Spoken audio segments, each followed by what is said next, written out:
రవీంద్ర భారతిలో ఎస్పీ బాలసుబ్రహ్మణ్యం విగ్రహావిష్కరణ కార్యక్రమానికి సీఎం రేవంత్ హాజరవబోతున్న నేపథ్యంలో ఆయన చేతుల మీదుగానే ఆ విగ్రహాన్ని ఆవిష్కరించబోతున్న నేపథ్యంలో మరొకసారి టెన్షన్ నెలకొంది. The music group cultural association ఆధ్వర్యంలో విగ్రహం ఏర్పాటు చేశారు. విగ్రహావిష్కరణను తెలంగాణ వాదులు కొంతమంది వ్యతిరేకిస్తున్నారు. రవీంద్ర భారతిలో తెలంగాణ కళాకారుల విగ్రహాలు ఉండాలని వారు డిమాండ్ చేస్తున్నారు. విగ్రహం ఏర్పాటుపై తెలంగాణ క్రాంతిదళ ఆధ్వర్యంలో ఆందోళన కూడా చేస్తున్నారు. ఎస్పీ బాలసుబ్రహ్మణ్యం విగ్రహం పెడితే ఉద్యమం తప్పదంటూ హెచ్చరిస్తున్నారు. తెలంగాణ వాదులకు కవిత మద్దతు పలికారు. మరోవైపు విగ్రహావిష్కరణకు మరో స్థలం చూసుకోవాలంటూ కవిత కూడా చెప్తున్నారు. చాలామంది ఈ విషయంలో చాలా సీరియస్గా ఉన్నారు. ఇప్పటికే ఆందోళన వ్యక్తం చేయడం, పెద్ద ఎత్తున నినాదాలు చేయడం ప్రభుత్వానికి వ్యతిరేకంగా మనం చూస్తూనే ఉన్నాం. చాలా రోజుల నుంచి చర్చ జరుగుతోంది. రవీంద్ర భారతిలో బాలసుబ్రహ్మణ్యం విగ్రహం పెట్టినప్పటి నుంచి ఈ విషయం ఈ పెద్ద రచ్చకు దారితీసింది.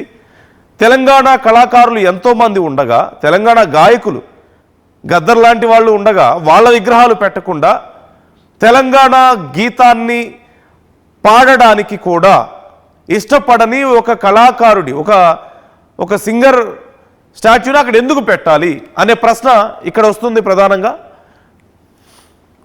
ఈ నేపథ్యంలో వాళ్ళు ఎట్టి పరిస్థితుల్లోనూ మేము ఒప్పుకోం, ఇంకెక్కడైనా పెట్టుకోండి, ఆయన గొప్ప కళాకారుడే, మేము కాదనడం లేదు, కానీ ఇంకెక్కడైనా పెట్టుకోండి. రవీంద్ర భారతి లాంటి ప్రాంతాల్లో ప్లేసుల్లో తెలంగాణకు సంబంధించినటువంటి కళని మన సాంస్కృతిక కార్యక్రమాలు నిర్వహించుకునేటువంటి ప్రాంతం కాబట్టి అక్కడ మన కళాకారుల యొక్క తెలంగాణ కళాకారుల యొక్క విగ్రహాలు ఉండాలే తప్ప తెలంగాణ పాట పాడడానికి కూడా ఇష్టపడని ఒక సింగర్ స్టాచ్యూ అక్కడ అవసరం లేదు అనేది వీళ్ళ వాదనగా కనిపిస్తుంది. మరికొంతమంది ఏమో కళాకారులకు ప్రాంతాలతో సంబంధం ఏంటి, వాళ్ళు యూనివర్సల్ కదా, ఏపీ తెలంగాణ అనే తేడా ఏముంటుంది వాళ్ళకి. అన్ని భాషల్లోనూ ఆయన పాటలు పాడారు. 40,000కి పైగా పాటలు పాడి గిన్నిస్ బుక్ రికార్డులో ఎక్కారు ఆయన. మరి అలాంటి వాళ్ళకి మనం ఇలా ప్రాంతాలని అంటగట్టడం కరెక్ట్ కాదు అని మరికొంతమంది అంటున్నారు. బట్ ఇక్కడ ఒక్క విషయాన్ని మనం క్లియర్గా అబ్జర్వ్ చేయాలి. Congress is very clear in this topic. Congress నాయకులు మాట్లాడినా, కాంగ్రెస్ స్పోక్స్ పర్సన్స్ మాట్లాడినా సరే వాళ్ళు చాలా క్లియర్గా ఉన్నారు. ఆయన్ని మనం అందరం గౌరవించుకోవాలి. ఆయన్ని ఒక ప్రాంతానికి మనం కేవలం ఒక ప్రాంతానికి చెందిన వ్యక్తిగా చూడడం కరెక్ట్ కాదు అంటూ చెప్పుకొస్తున్నారు. అండ్ డైరెక్ట్గా సీఎం మొదటే పర్మిషన్ ఇచ్చారు, ప్రభుత్వం పర్మిషన్ ఇచ్చింది. ప్రభుత్వం పర్మిషన్ ఇచ్చిన తర్వాతే అక్కడ విగ్రహాన్ని ఏర్పాటు చేశారు. ఇప్పుడు డైరెక్ట్గా సీఎంఏ వెళ్ళి ఆ విగ్రహావిష్కరణ కార్యక్రమంలో పాల్గొనబోతున్నారు. మనం చూస్తున్నాం స్క్రీన్ మీద మీకు ఆర్టీవీ ఆ ఇన్విటేషన్ కూడా చూపిస్తోంది. ద మ్యూజిక్ గ్రూప్ వారి ఆధ్వర్యంలో ఇదంతా జరగబోతోంది. మరోవైపు శ్రీ రేవంత్ రెడ్డి గారి చేతుల మీదుగా పద్మవిభూషణ్ గాన గంధర్వ శ్రీపతి పండితారాజ్యుల బాలసుబ్రహ్మణ్యం గారి విగ్రహావిష్కరణ కార్యక్రమం అంటూ చాలా క్లియర్గా అక్కడ మెన్షన్ చేశారు. సో ఇప్పుడు మరి ఆ విగ్రహాన్ని అక్కడ పెట్టడాన్ని వ్యతిరేకిస్తున్న వాళ్ళు ఏం చేయబోతున్నారు ఈ విషయంలో? What is their stand now? ఒకవేళ విగ్రహం పెట్టినా రేపు మా బాధ్యత కాదు, ఎన్ని రోజులు మీరు కాపాడుకోగలుగుతారు అని ప్రశ్నించిన వాళ్ళు కూడా ఉన్నారు. So what they are going to do now? ప్రభుత్వానికి వ్యతిరేకంగా ఇప్పటికీ ఆందోళన కార్యక్రమాలు కూడా చేపట్టారు. ప్రభుత్వం తీసుకున్న నిర్ణయానికి వ్యతిరేకంగా, ఆ విగ్రహం అక్కడ పెట్టడానికి వ్యతిరేకంగా ఆందోళన కార్యక్రమాలు సైతం చేపట్టారు. సో ఈ విషయంలో మీ అభిప్రాయం ఏంటి? ప్రభుత్వం ఒకలా చేస్తుంది, కాంగ్రెస్ ఒకలా ఆలోచిస్తుంది. కొంతమంది తెలంగాణ వాదులు, అందరూ అని నేను చెప్పడం లేదు ఇక్కడ, కొంతమంది తెలంగాణ వాదులు మాత్రం ఆ విగ్రహావిష్కరణ కార్యక్రమాన్ని వ్యతిరేకిస్తున్నారు. మరోవైపు సీఎం డైరెక్ట్గా వెళ్ళి ఆయన చేతుల మీదుగా ఆ కార్యక్రమాన్ని చేపడుతున్నారు. ఇదంతా తెలంగాణ ద్రోహులు వీళ్ళంతా అని చెప్పేసి కొంతమంది తెలంగాణ వాదులు అంటున్నారు. ఈ విషయంలో మీ అభిప్రాయం ఏంటి? అసలు ఈ విషయాన్ని ఇంత గందరగోళం ఎందుకు చేస్తున్నారని మీరు అనుకుంటున్నారు? సో ఎవరి వైపు నిజంగా, ఎవరు చెప్పే మాటల్లో నిజంగా బలం ఉంది, ఎవరు చెప్పే మాటల్ని మనం ఎలా అర్థం చేసుకోవాలి, మీరు ఎలా అర్థం చేసుకుంటున్నారు? ఈ విషయంలో మీ అభిప్రాయం ఏంటి? ఈ విగ్రహావిష్కరణ కార్యక్రమం కరెక్టా కాదా? బాలసుబ్రహ్మణ్యం విగ్రహం రవీంద్ర భారతిలో పెట్టడాన్ని మీరు ఎలా చూస్తున్నారు? మీరు సమర్థిస్తారా లేదా? తెలంగాణ గేయాన్ని ఆయన పాడలేదు కాబట్టి ఆయన విగ్రహాన్ని అక్కడ పెట్టడానికి ఒప్పుకోం మేము అని చెప్పడం అనేదాన్ని మీరు సమర్థిస్తారా? లేదంటే ఒక కళాకారుడికి 40,000 పాటలకు పైగా పాడినటువంటి ఒక కళాకారుడికి 40,000 పాటలు పైగా పాడినటువంటి ఒక కళాకారుడికి, తెలుగు కళాకారుడిగా ప్రపంచవ్యాప్తంగా ప్రసిద్ధి పొందినటువంటి కళాకారుడికి కేవలం ఒక ప్రాంతాన్ని అంటగట్టి ఒక ప్రాంతంలో ఈ ప్రాంతంలో ఆయన విగ్రహం పెట్టడానికి కుదరదని చెప్పడం కరెక్ట్ అని మీరు అనుకుంటున్నారా? మీ అభిప్రాయం ఏంటి? ఈ అంశాల్లో మీ అభిప్రాయాలను కూడా నాతో పంచుకోండి. మా ప్రతినిధి నిర్మల జాయిన్ అవుతున్నారు. నిర్మల, అక్కడ ఏం ఏర్పాట్లు చేస్తున్నారు? రవీంద్ర భారతిలో సీఎం వస్తున్నారు, ఆయన చేతుల మీదుగా విగ్రహావిష్కరణ ఉండబోతోంది. మరోవైపు కొంతమంది తెలంగాణ వాదులు దీన్ని వ్యతిరేకిస్తున్నారు. సో ఓవరాల్గా ప్రజెంట్ సిచ్యువేషన్ ఏంటి? అక్కడ ఏర్పాట్లు ఎలా ఉన్నాయి? మరి వ్యతిరేకిస్తున్న వాళ్ళ కార్యాచరణ ఏ విధంగా ఉండబోతుంది ఈ విషయంలో? ఎస్ నందు, ఇక్కడ మాత్రం మరి ఎస్పి బాలసుబ్రహ్మణ్యం గారి విగ్రహావిష్కరణ సందర్భంగా మాత్రము చాలామంది ఇక్కడికి సంగీత దర్శకులు, గాయకులు కూడా రాబోతున్నారు. ఈరోజు ఉదయం 11 గంటలకు నిర్వహించాల్సిన ఈ ప్రోగ్రాం మాత్రము ఇప్పుడు సీఎం గారు అందుబాటులో లేరు కాబట్టి, ఆయన ఢిల్లీ పర్యటనలో ఉన్నారు కాబట్టి సాయంత్రం 3 గంటల సమయానికైతే వాయిదా పడింది. మనం చూస్తున్నాము, ఇక్కడే ఉంది మరి ఎస్పి బాలసుబ్రహ్మణ్యం గారి విగ్రహం అయితే. కానీ ఈ విగ్రహాన్ని ఆవిష్కరించడానికి కొంతమంది తెలంగాణ వాదులు మాత్రము ఇంతకు ముందు కూడా చాలా విధాలుగా వాళ్ళు అడ్డు చెప్పడం జరిగింది, ధర్నాలు చేయడం జరిగింది. ఈ రోజు కూడా తెలంగాణ వాదులు మరి మేము అడ్డుకుంటాము, ఆవిష్కరణ జరగనీయము అని చెప్పేసి చెప్తూ ఉన్నారు. ఇదంతా కూడా కాంగ్రెస్ ప్రభుత్వం తీసుకున్న నిర్ణయము, ఖచ్చితంగా విగ్రహాన్ని పెట్టాలి అని తీరుతున్నారు. అంటే ఆంధ్రాకి తొత్తుగా మారబోతుంది అని చూపిస్తున్నారు అని చెప్పేసి కూడా తెలంగాణ వాదులు కొంతమంది అయితే భావిస్తూ ఉన్నారు, అదే వ్యాఖ్యలు చేస్తూ ఉన్నారు. మరి ఎస్పి బాలసుబ్రహ్మణ్యం గారి విగ్రహావిష్కరణ మాత్రం ఒక తెలంగాణ వివాదంగా మారింది అనే చెప్పుకోవచ్చు. ఇక్కడ ఏర్పాట్లు మాత్రం చాలా ఘనంగానే చేశారు. మనం చూస్తున్న ఫ్లెక్సీలు కూడా అంగరంగ వైభవంగా కూడా ఫ్లెక్సీలన్నీ కూడా ఏర్పాటు చేయడం జరిగింది. సీఎం రేవంత్ రెడ్డి గారి చేతుల మీదుగానే విగ్రహావిష్కరణ జరగబోతుంది అన్నప్పటికీ కూడా కొంతమంది ప్రజలేమో దాదాపు 40,000కు పైగా పాటలు పాడారు ఆయన సుబ్రహ్మణ్యం గారు. అదే కాకుండా ఆయన పద్మశ్రీ, పద్మభూషణ్, పద్మవిభూషణ్ అవార్డులు కూడా పొందారు కాబట్టి ఆయన విగ్రహం ఇక్కడ పెట్టడానికి ఆయన అర్హుడు అని చెప్పేసి కొంతమంది చెప్తూ ఉంటే, తెలంగాణ గేయాన్ని అంటే రాష్ట్ర గేయాన్ని పాడడానికి ఇష్టపడని వ్యక్తి ఎలా అర్హులు అవుతారు?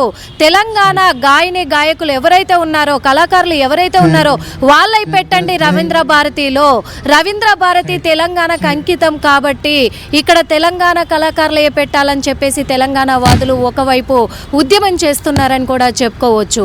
కాకపోతే ఇప్పుడైతే ఈ తెలంగాణ వాదులు వ్యతిరేకిస్తున్న వాళ్ళు ఎవరెవరైతే ఉన్నారో వాళ్ళందరినీ కూడా వాళ్ళు పోలీసులు హౌస్ అరెస్ట్ చేశారని చెప్పొచ్చు. ఎందుకంటే వాళ్ళు వచ్చి ఇక్కడ వివాదం రేకెత్తిస్తారో అని చెప్పేసి కూడా మనం చూస్తున్నాం. పోలీస్ భారీ బందోబస్తును కూడా ఇక్కడ ఏర్పాటు చేశారు. స్పెషల్ టీంను కూడా, స్పెషల్ ఫోర్స్ను కూడా వాళ్ళు ఏర్పాటు చేశారు. ఎక్కడికక్కడ బారికేడ్లు పెట్టేసి ఇక్కడ అంతరాయం కలగకుండా చూసుకోవాలి అని చెప్పేసి కూడా మొత్తం ప్రభుత్వం అయితే చర్యలు చేపట్టడం కూడా జరిగింది. నందు, ఓకే, మరి కొంతమంది తెలంగాణ వాదులు వ్యతిరేకిస్తున్న వాళ్ళకి సంబంధించి ఏం కార్యాచరణ ఉండబోతుంది నిర్మల? అంటే ఈ విషయంలో ఒకవేళ విగ్రహం పెట్టిన తర్వాత మేము ఊరుకోము, తీసేసే వరకు మేము ఒప్పుకోము, లేదంటే గద్దర్ విగ్రహం పెట్టాలి అని రకరకాల డిమాండ్లు ఉన్నాయి కదా. సో వీళ్ళ కార్యాచరణ ఏమైనా తెలుస్తుందా మనకి? మరి ఈ రోజు కార్యక్రమం నేపథ్యంలో వాళ్ళ వర్షన్ ఎలా ఉంది అనేది ఏమైనా డీటెయిల్స్ అందుతున్నాయా మనకి? ఎస్ నందు, ఎందుకంటే ఇప్పుడంటే మమ్మల్ని హౌస్ అరెస్ట్ చేశారేమో కానీ ఎట్టి పరిస్థితుల్లో కూడా విగ్రహం అక్కడ కాపాడుకోవడం వల్ల కాదు. ఎందుకంటే గద్దర్ ఉన్నాడు, తెలంగాణ కళాకారుడు చాలామంది ఉన్నారు, వాళ్ళందరికీ పెట్టకుండా ఇక్కడ ఎస్పి బాలసుబ్రహ్మణ్యం గారిది ఇక్కడ పెట్టడం అనేది మేము ససేమిరా ఒప్పుకోము, కానీ ఆ విగ్రహాన్ని ఎట్టి పరిస్థితుల్లోనైనా ఇక్కడ నుంచి తొలగించి తీరుతాము అని చెప్పేసి కూడా వాళ్ళు గట్టి ఉద్యమం చేస్తామని సవాలు విసురుతున్నారు. నందు, ఓకే, అప్పుడు అక్కడ ఉన్నటువంటి పరిస్థితికి సంబంధించి ఎప్పటికప్పుడు మాకు డీటెయిల్స్ అందిస్తూ ఉండండి Nirmala. Thanks for the details. So మొత్తం మీద మనం చూస్తున్నాం, ఈరోజు సీఎం చేతుల మీదుగా బాలసుబ్రహ్మణ్యం విగ్రహావిష్కరణ జరగబోతుంది. ఉదయం 10 గంటలకే అనుకున్నారు, కానీ సీఎం గారు ఢిల్లీలో ఉండడంతో ఇప్పుడు మధ్యాహ్నానికి పోస్ట్పోన్ అయినట్లుగా తెలుస్తుంది. చాలామంది పెద్ద పెద్ద సింగర్స్, మ్యూజిక్ డైరెక్టర్స్ ఈ కార్యక్రమంలో పాల్గొనబోతున్నారు. సీఎంఏ డైరెక్ట్గా ఆవిష్కరిస్తున్న నేపథ్యంలో ఇట్స్ వెరీ క్లియర్ ప్రభుత్వం వర్షన్ ఏ విధంగా ఉంది అనేది మనం వింటున్నాం. పర్మిషన్ ఇచ్చారు, తర్వాత కొంతమంది అభ్యంతరం వ్యక్తం చేసినా ఆ విషయంలో ఎవరు ఏం మాట్లాడలేదు. అంటే ప్రభుత్వం నుంచి ఎలాంటి రెస్పాన్స్ లేదు. దే ఆర్ సపోర్టింగ్ ఇట్ సింపుల్గా. సో ఇప్పుడు ఈరోజు సీఎంఏ డైరెక్ట్గా ఈ కార్యక్రమానికి హాజరవుతున్నారు, ఆయన చేతుల మీదుగా ఆవిష్కరించబోతున్న నేపథ్యంలో ఇట్స్ వెరీ క్లియర్ కాంగ్రెస్ ప్రభుత్వం స్టాండ్ ఏంటనేది ఇక్కడ మనకు క్లియర్గా అర్థమవుతుంది. మరోవైపు కొంతమంది తెలంగాణ వాదులు, లేదంటే కవిత కూడా ఈ విషయంలో రెస్పాండ్ అయ్యారు. కవిత కూడా వర్షన్ బయటకు వస్తుంది. మరొక వర్షన్ ఆయన ఎందుకు ఆ మాట అన్నారు అనేది ఆయన చెప్పుకోలేని పరిస్థితి కదా. So what do you think about this situation? మీ అభిప్రాయం ఏంటి? అల్టిమేట్గా ప్రజలు నిర్ణయించాలి ఖచ్చితంగా ఈ విషయంలో. ప్రజలు అనుకుంటున్న దాన్ని బట్టే మెజారిటీ ప్రజలు ఏది అనుకుంటారో, ఏది భావిస్తారో అదే కదా ఆ ప్రాంతం యొక్క ఉద్దేశం అవుతుంది. సో మీరేమనుకుంటున్నారు ఈ విషయంలో? పృథ్వీ ఈ విషయంలో చాలాసార్లు రెస్పాండ్ అయ్యారు. సో పృథ్వీ ఏమంటున్నారు? వ్యతిరేకిస్తూనే ఉన్నారు మొదటి నుంచి బాలసుబ్రహ్మణ్యం విగ్రహం అక్కడ పెట్టడాన్ని. వారి వెర్షన్ ఎలా ఉంది ఒకసారి చూద్దాం.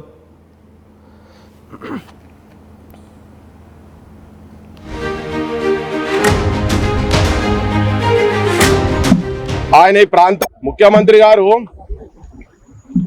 ఆయన ఈ ప్రాంతపుడు కాదు, ఈ ప్రాంత ప్రజల మీద ఎక్కడా మమకారం ఉన్నోడు కాదు. ఈ ప్రాంతంలో జనాలు కైకూలు చేసుకొని కష్టాలు పడి పూటకెండుతున్న టైంలో ఎప్పుడు వచ్చి ఒక పాట పాడినోడు కాదు. హరిగోస పడుకుంటా దుబాయ్కి బొంబాయికి బతుకులు వలసెల్లిపోతుంటే ఈ ప్రాంత ప్రజల బతుకుల గురించి ఎక్కడన్నా పాట పాడినోడు కాదు. ఇక్కడ కరువు కాటకాలు తాండవం ఆడుతుంటే, ప్రజల జీవితాల మీద కాటేస్తుంటే, పురుగుల మందు దాగి చచ్చిపోతుంటే కూడా ఎన్నడూ నీ గొంతులకెళ్ళి ఒక పాట కూడా రాలే. నీ గొంతులకెళ్ళి రానోడు పోనీ మంచి గాయకుడే, దేశమంతా పాట పాడినోడు కదా, జర తెలిసినోడు కదా అని అనుకుంటే, నీ దగ్గరకు వస్తే నీ స్వభావం, నీ స్వార్థ స్వభావం, నువ్వు ఎంత కమర్షియల్ ఆర్టిస్ట్ అయినా నువ్వు తెలంగాణ ఈ ప్రాంత ప్రజల విముక్తి కండ్ల ముంగట పిట్టలు రాలిపోతుంటే ఇవ్వనికన్నా కనికరం వస్తుంది. నీకు ఒక మనసు అంటూ ఉంటే, నువ్వు పెద్ద రాష్ట్రాన్ని కూడా కాదు, కవి కూడా కాదు కదా, నువ్వు ఎవరో రాసిన దానికి పైసలకు నువ్వు వాడేటో నువ్వు అంతనే కదా.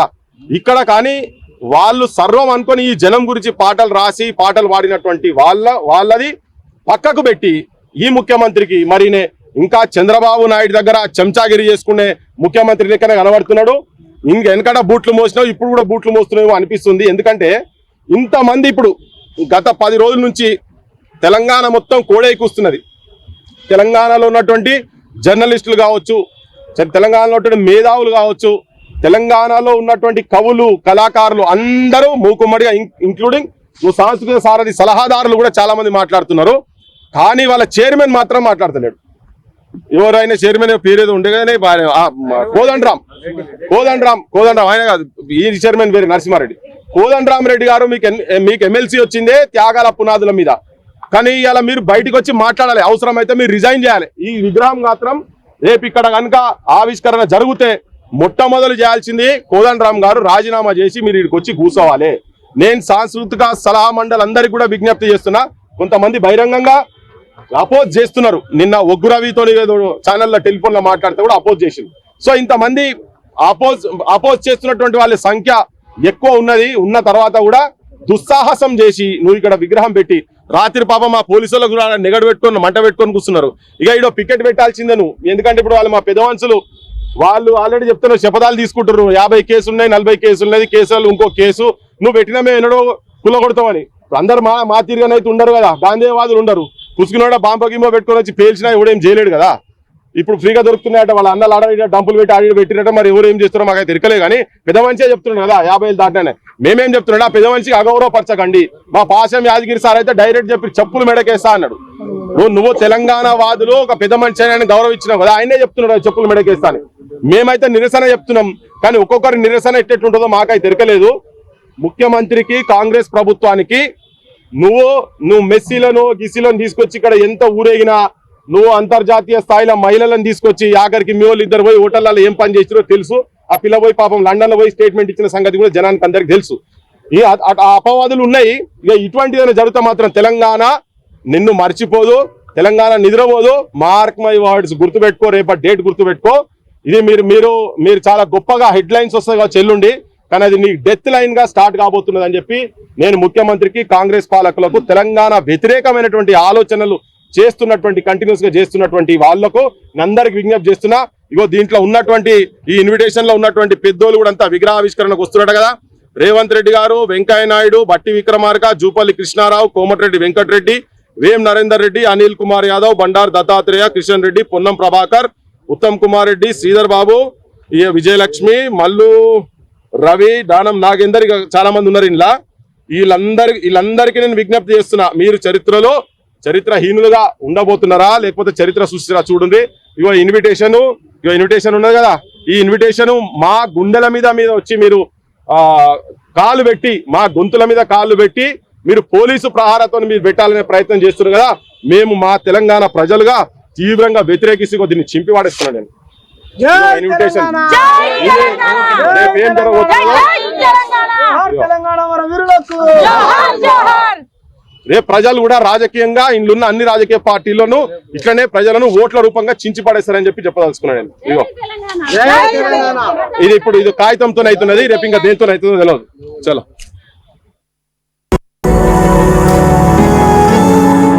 జలుబు, తలనొప్పి, మోకాళ్ల నొప్పులు మరియు నడుము నొప్పి వీటన్నిటికీ ఒక ఆయుర్వేద ఉపశమనం శాస్త్రీ బామ్.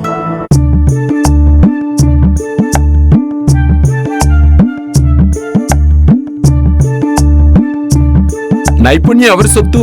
ఒకప్పుడు హైటెక్ సిటీ దగ్గర తక్కువ ధరలో ప్లాట్లు కొనుక్కొని బాగుపడ్డారు.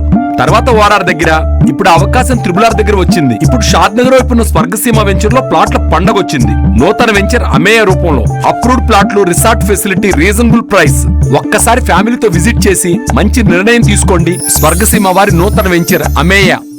నగల సామ్రాజ్యం పెద్దది, మన వేడుకల్లో నగల పాత్ర పెద్దది. నగల్లో మన సంప్రదాయం అది పెద్దది. అదే విధంగా నగలు కొనేటప్పుడు మీ సేవింగ్స్ కూడా ఇకపై పెద్దగా ఉంటుంది. అన్ని నగల తరుగును ముందు కన్నా ఇంకా తగ్గించాం. ఈ తక్కువ తరుగును చూస్తే వెంటనే నగలు కొనేస్తారు. డైమండ్ జ్యువెలరీ ధరలు కూడా పెద్ద లెవెల్లో తగ్గించాం. ఇకపై అందరూ డైమండ్ జ్యువెలరీ కొనుక్కోవచ్చు. ఏ ఆఫర్లోనూ పక్కదారి పట్టకండి. ఇక్కడికొచ్చి కంపేర్ చేస్తేనే తెలుస్తుంది మీకు ఎంత పెద్దగా డబ్బులు ఆదా అవుతుందో అని. ఈ తరుగు కన్నా ఎక్కువ ఇస్తే మీరు కష్టపడి సంపాదించిన డబ్బు వృధా చేసినట్టే.